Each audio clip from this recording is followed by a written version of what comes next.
आज मैं आपको सुनाऊंगी एक ऐसी भूतिया खिलौने के बारे में जिसने अपने बनाने वाले को ही पागल कर दिया।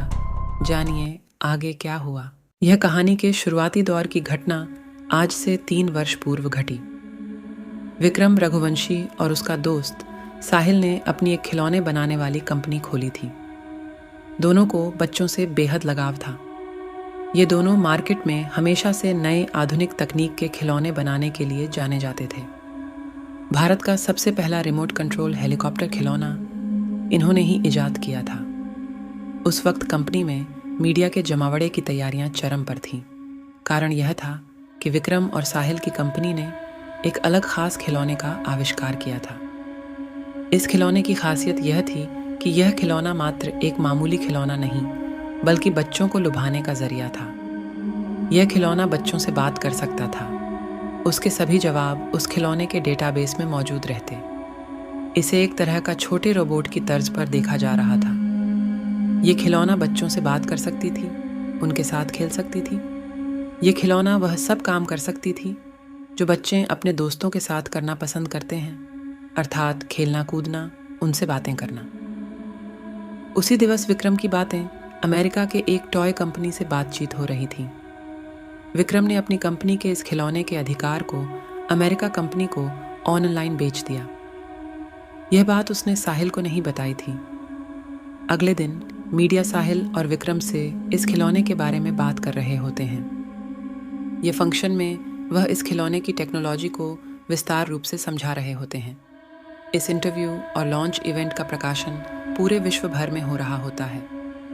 भारतीय समय अनुसार जब शाम का समय प्रगति पर था, उसी वक्त अमेरिका से एक खबर आई जिसके तहत साहिल और विक्रम की कंपनी के इस खिलौने पर चोरी का आरोप लगा। खबर के मुताबिक वह खिलौना का पेटेंट अमेरिका की टॉय कंपनी को जारी हुआ है। इसका साहिल को काफ़ी बुरा प्रभाव पड़ा और उसने सुसाइड कर लिया। इस खिलौने को बनाने में उसने काफ़ी मेहनत करी थी। वह पेशे से इंजीनियर था, लेकिन इस सदमे में वह नहीं रह पा रहा था। अब वह खिलौने की कंपनी की पूरी संपत्ति अकेले विक्रम की हो गई थी। साहिल को मरे हुए अब 3 साल हो चुके थे। विक्रम आर्थिक रूप से काफ़ी मजबूत हो चुका था। उसकी शादी भी हो चुकी थी। साहिल के हिस्से का भी उसने भुगतान करने को मना कर दिया था। एक दिन जब वह रात के 9 बजे अपने ऑफिस से घर की ओर निकल रहा था, तो उसे अपनी रॉयल्टी के कागज़ ढूंढने थे ताकि वह उन कागजात को अपने पास संभाल सके। इसी कागज़ को दिखा के ही उसे अमेरिका की कंपनी ने रॉयल्टी देने का वायदा किया था। वह कागजात ढूंढने लगा। ऑफिस से सभी कर्मचारी चले गए थे। उसे वह कागजात ढूंढने में काफ़ी समय लग रहा था। वह कभी कंप्यूटर के टेबल पर ढूंढता तो कभी कागजात सभी तहखाने में ढूंढता, लेकिन उसे हर बार निराशा मिली। उसने कागजात को ढूंढने के लिए हर दिन अपने ऑफिस के कार्य के बाद प्रयत्न किया, परंतु हर बार की तरह उसे इस बार भी मायूसी का सामना करना पड़ा। वह इसके बाद लगातार डिप्रेशन की स्थिति में ग्रस्त हो रहा था।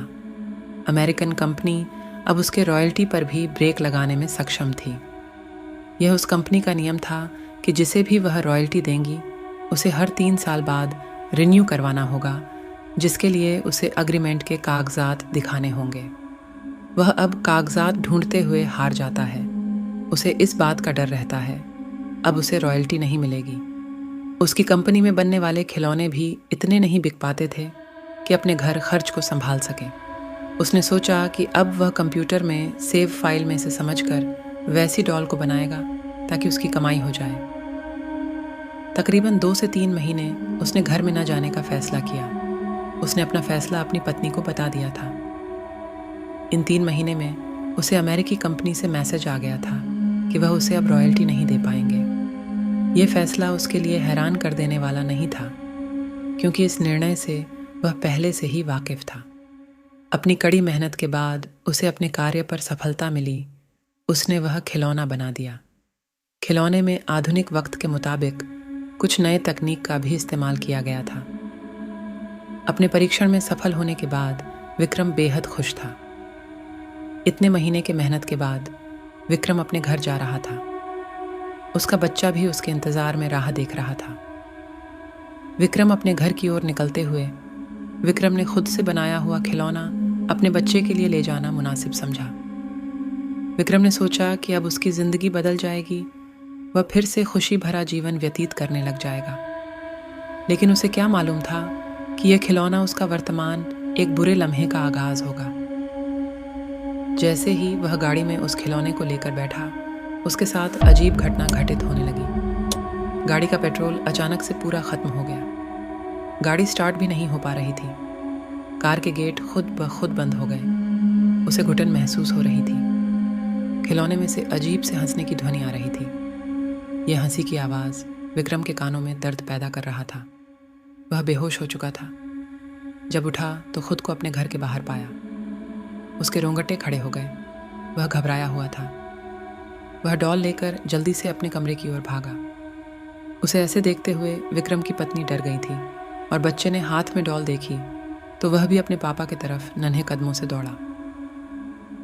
विक्रम ने वह डॉल झट से अलमीरा में छुपा दिया और उसका ताला लगाकर चाबी अपने पास रख ली।